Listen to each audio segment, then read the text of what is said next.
Bharatiya Janata party की तरफ से प्रेस कॉन्फ्रेंस की जा रही है। संबित पात्रा क्या कुछ कह रहे सुनाते हैं। और A for arrogance of Congress party और कुछ इंडिया अलायंस के बाकी घटक दल जो सीजेआई जैसे महत्वपूर्ण संस्थान को भी राजनीति से ऊपर नहीं रखते हैं, राजनीति में घसीट कर लाते हैं।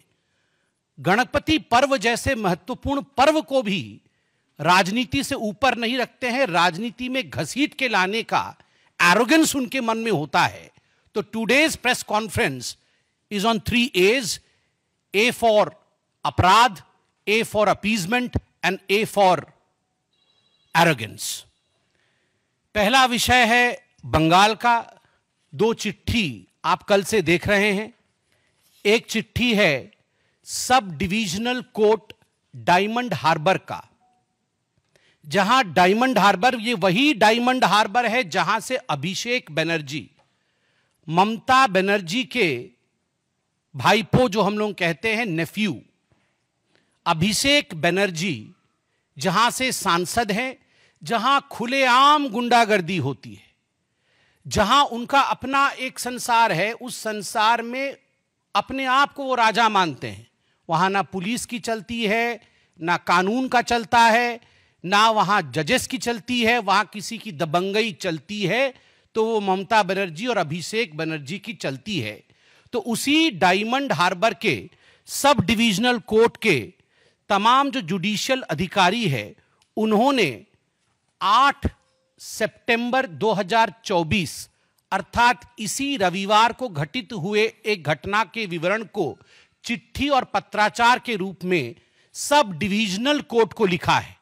और बाद में 24 परगना के सब डिविजनल कोर्ट के अधिकारी ने, जुडिशियल ऑफिशियल ने, उसी पत्र को अपने कमेंट्स के साथ हाई कोर्ट के रजिस्ट्रार के पास, एक बहुत, मैं तो कहूंगा हिंदुस्तान के जुडिशियल इतिहास में ऐसा बहुत कम हुआ होगा कि इस प्रकार का कंप्लेंट राज्य सरकार के खिलाफ की गई है। आप देख सकते हैं कि जो सब डिविजनल कोर्ट है डायमंड हार्बर का, उसके जो जुडिशियल ऑफिसर है वो लिखते हैं कि अभी रविवार को 8 तारीख को, 8 सितंबर को लगभग रात को 1 बजे जो होम गार्ड होते हैं आवासीय परिसर के, जहां जजेस रहते हैं, उनके आवासीय परिसर के होम गार्ड ने आके वहां के एडिशनल डिस्ट्रिक्ट जज को कहा कि 2 लोग परिसर में घुस के आए हैं, पुलिस साजिश से घुस के आए हैं और बिजली काटने की आपके घर की साजिश चल रही है। बिजली काटने के पश्चात आप लोगों के ऊपर हमला भी हो सकता है। जब रात के 12-1 बजे इस प्रकार की खबर आएगी तो स्वाभाविक है जजेस चिंतित होंगे। उन्होंने वहां के ऑफिसर इंचार्ज को, डायमंड हार्बर के ऑफिसर इंचार्ज को तलब करने की कोशिश की, मगर आधे घंटे तक ऑफिसर इंचार्ज नहीं आए। बड़े स्पष्ट रूप से इस चिट्ठी में बयां किया गया है और लिखा गया है कि जजेस बहुत घबराए हुए थे।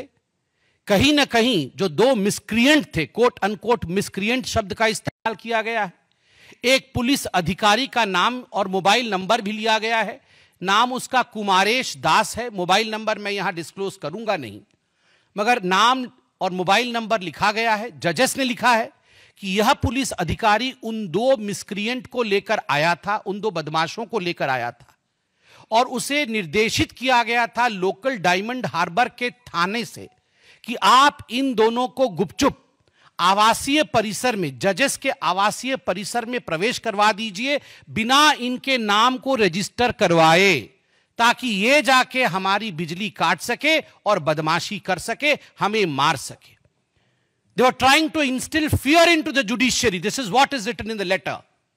जुडिशियरी के अंदर न्यायाधीश, जो न्याय प्रक्रिया है, और न्यायाधीशों के अंदर एक डर के भावना को उत्पन्न करने की चेष्टा, इस कारण से 2 लोगों को भेजा गया था और पुलिस अधिकारियों ने भेजा था। एक का तो नाम भी दिया गया है, दूसरे का नाम नहीं दिया गया है। सीसीटीवी में सभी लोग स्पष्ट रूप से देख रहे हैं। आखिर ये हुआ क्यों? जजेस को क्यों डराया जा रहा है?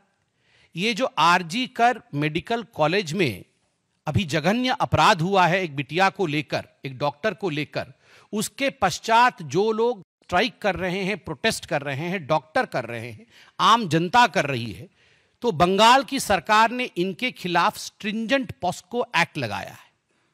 पहले ये ड्रग के ऊपर एनडीपीएल का केस लगाते थे, कोर्ट ने एनडीपीएल का केस बंद कर दिया है कि आप जितना ड्रग नहीं है बंगाल में उससे अधिक तो आपने एनडीपीएल के केस लगा दिए, तो अब ये पॉस्को का केस लगा देते हैं।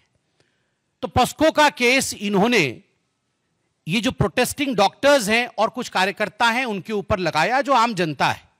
तो कोर्ट ने उसे खारिज कर दिया कि यह केस निराधारित लग रही है, कोई आधार नहीं है, इसके आधार पर हम जुडिशियल कस्टडी या पुलिस कस्टडी नहीं दे सकते हैं। यह जजमेंट दिया कोर्ट ने। इस कारण से जुडिशियल ऑफिसर्स के ऊपर कहीं ना कहीं उनके मन में एक डर की भावना लाना, so that they become committed, so that they become surrendered in front of Abhishek Banerjee and Mamata Banerjee. आप सोच के देखिए, it is not just during emergency that the Congress party wanted a committed judiciary. Even under Mamata Banerjee's regime in West Bengal, they want a committed judiciary where the judges would be dictated by Mamata and Abhishek Banerjee. ये चिट्ठियां public domain में हैं। Bharatiya Janata party ने भी इसे tweet किया है। इसमें सारी स्पष्टताएं हैं। स्वाभाविक रूप से यह विषय अब हाईकोर्ट के रजिस्ट्रार के पास गया है। हम सुप्रीम कोर्ट से भी अपील करते हैं, this is a matter of grave nature. The Supreme Court should also take cognizance of this issue of trying to instilling fear into the minds of the judicial officer of West Bengal, because there are people on the streets protesting against the heinous crime that was committed in RG Kar Medical College. इसमें हम appeal करते हैं और ममता बनर्जी और अभिषेक बनर्जी के खिलाफ आवाज बुलंद करते हैं। मैंने कहा दूसरा ए जिस पे आज हम अपने विषय को रखेंगे, वो दूसरा ए है अपीजमेंट, तुष्टीकरण का। आज सुबह से ही टेलीविजन चैनलों पर किस प्रकार से शिमला में जो हिंदू संगठन है, आम जनता है, वो सड़कों पर उतरी हुई है। किस प्रकार से एक अवैध मस्जिद को लेकर वहां की जनता अपनी आवाज को बुलंद कर रही है, ये हम सब देख रहे हैं। बड़ा स्पष्ट है कि वो मस्जिद अवैध है। यह भी स्पष्ट है क्योंकि उनके खुद के मंत्री ने, कांग्रेस के मंत्री जो rural development minister Anirudh Singh है, अनिरुद्ध सिंह जी ने सदन के पटल पे अभी चंद दिनों पहले कहा कि ये जमात के लोग कहां से आ गए। ये वो लोग हैं जो लड़कियों के ऊपर टिप्पणी करते हैं, लड़कियों को छेड़ते हैं। लव जिहाद के विषय में भी कहा। केवल 2 परिवार थे इस एरिया में, अब 1900 परिवार आ गए हैं और इतना बड़ा एक अवैध मस्जिद बन के खड़ा हो गया है। ये खुद अनिरुद्ध सिंह जो उनके मंत्री है, उन्होंने कहा अनिरुद्ध सिंह जी के खिलाफ कांग्रेस ने ही मोर्चा खोल दिया है। उनके बाकी मंत्री अब अनिरुद्ध सिंह जी के खिलाफ बोल रहे हैं। जो अवैध है उसका जाना तय होना चाहिए। आश्चर्य का विषय है, जो म्युनिसिपल कोर्ट है, local municipal court 45 bar 45 times the municipal court has served notice to the masjid, to the mosque, to produce papers of legality. 45 bar notice जाने के पश्चात भी मस्जिद ने अभी तक लीगैलिटी की कोई कागज दाखिल कोर्ट में नहीं कराया है। उसके बाद भी कांग्रेस पार्टी का जो अपीजमेंट का रवैया है वह हम देख रहे हैं। इतना ही नहीं, ये जो मोहब्बत की दुकान है, राहुल गांधी की मोहब्बत की दुकान, ये केवल हिमाचल प्रदेश में हिंदुओं के ऊपर लाठीचार्ज और टीयर गैस नहीं छुड़वा रही है। ये कर्नाटक में गणेश विसर्जन के समय गणेश मूर्ति के ऊपर चप्पल फिकवाने से लेकर पत्थर फिकवाने का काम भी कर रही है। यह है राहुल गांधी के मोहब्बत के दुकान का आलम। होगा ही। अब इल्हान ओमार से मिलेंगे तो मस्जिदों से, जो अवैध मस्जिद है उससे प्यार तो होगा ही, और हिंदुओं के ऊपर लाठीचार्ज होगा ही। इल्हान ओमार कभी यह तो नहीं बताएगी कि अवैध मस्जिद के खिलाफ कार्यवाही करनी है।